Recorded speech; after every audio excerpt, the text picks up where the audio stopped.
யாருக்கு யார் மீது விருப்பம்? பிரபலம் ஒரு உண்மையை சொல்லியிருக்காரு. கமல், ஸ்ரீதேவி, ரஜினி அவர்களினுடைய முக்கோண காதல் கதையை பற்றி தான் நம்ம இந்த வீடியோவில் போய் பார்த்து தெரிஞ்சுக்க போகிறோம். தமிழ் திரையுலகில் கமல், ரஜினி, ஸ்ரீதேவி கூட்டணியைப் போல இன்னொரு கூட்டணி அமைவது ரொம்பவும் கடினம். தங்களினுடைய சினிமாவினுடைய ஆரம்ப காலத்தில் ஒன்றாக நடித்து வந்தவங்க பெரிய இடத்திற்கு போன பிறகு தனித்தனி படங்கள் நடிக்க ஆரம்பித்தாங்க. இப்போது கமலும் ரஜினியும் தமிழில் லெஜெண்டரி நடிகர்களாக இருக்காங்க. ஸ்ரீதேவி பாலிவுட்டில் ஜொலிச்சாங்க. 2018ஆம் ஆண்டு எதிர்பாராத விதமாக காலமானாங்க. பிரபல நடிகை குட்டி பத்மினி சமீபத்தில் சில விஷயங்களை பேசி வீடியோவில் அதை வெளியிட்டிருக்காங்க. ஸ்ரீதேவியும் கமலும் பல படங்களில் சேர்ந்து நடிச்சிருக்கிறாங்க. இருவருக்குள்ளும் காதல் இருந்ததாக சொல்லப்படுது. அவர்களுக்கிடையேயான கெமிஸ்ட்ரி பலமாக இருந்துச்சு. ஆனால் ஒரு நேர்காணலில் கமலே தனக்கு ஸ்ரீதேவி மீது காதல் இல்லைன்னு சொல்லிட்டார். சில பேர் இதை நம்ப மறுத்தாலும் காதல் குறித்து வெளியான வதந்திகளும் அப்போது முற்றுப்புள்ளி வைக்கப்பட்டுச்சு. இது குறித்து பேசிய குட்டி பத்மினி தானும் ஸ்ரீதேவியும் ஒரு படத்தில் ஹீரோயினாக நடித்ததாகவும் அதில் கமல் ஹீரோவாக இருந்ததாகவும் தெரிவிச்சிருந்தாங்க. ஹைதராபாத்தில் ஷூட்டிங் நடந்த சமயத்தில் ஸ்ரீதேவிக்கு கமல் மீது ரொம்ப அன்பும் ஆசையும் இருந்ததாக குட்டி பத்மினி சொல்லியிருந்தாங்க.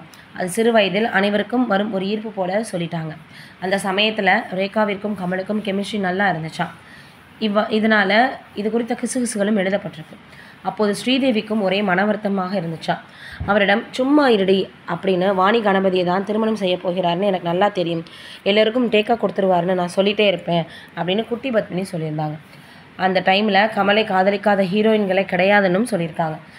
அதோட குட்டி பத்மினி அவர்கள் ஸ்ரீதேவிக்கு ரஜினியுடன் சேர்ந்து நடிக்க நிறைய படங்கள் கிடைச்சதாகவும் ரஜினி சாருக்கு ஸ்ரீதேவி மீது ரொம்ப பிரியம் இருந்ததாகவும் தெரிவிச்சிருக்காங்க. ஸ்ரீதேவி ரொம்ப க்யூட்டான ஆள் அப்படின்னும் அதிர்ந்து பேசாதவங்க யாருமே இருக்க முடியாது அப்படின்ற மாதிரியும் சொல்லியிருந்தாங்க. இந்த நிலையில தான் இப்போது அவங்க பேசியிருக்கிறது வைரலாகி வருது.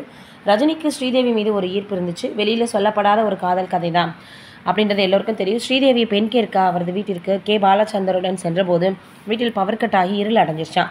ரஜினி இதையெல்லாம் ரொம்ப நம்புபவர் என்பதால் சகுனமே சரியில்லைன்னு சொல்லிட்டு பெண் கேட்காமல் திரும்பி வந்துட்டாராம். இதை பற்றி அவர் எங்குமே தெரிவித்ததில்லைன்னா கூட இது குறித்து அனைவருக்குமே தெரியும் அப்படின்றது குறிப்பிடத்தக்கது. ஸ்ரீதேவி போனி கபூரை திருமணம் செய்து கொண்ட சமயம் ரஜினி அவரிடம் பேச்சுவார்த்தை வச்சுக்கொள்ளவில்லைன்னு பலர் சொன்னதுண்டு. காரணம், போனி கபூர் ஏற்கனவே வேறு ஒருவரை திருமணம் செய்து குழந்தைகளுடன் குடும்பமாக இருந்தவர். அந்த வீட்டில் 2வது மனைவியாக ஸ்ரீதேவி போனது பிடிக்கலையாம். இதனால் தான் இருவரும் சில ஆண்டுகள் பேசிக்கொண்டதே கிடையாதுன்னு சொல்லப்படுது. இப்போ குட்டி பத்மினி அவர்கள் இவர்களை பற்றி பேசியிருக்கிறது வைரலாகி வருது.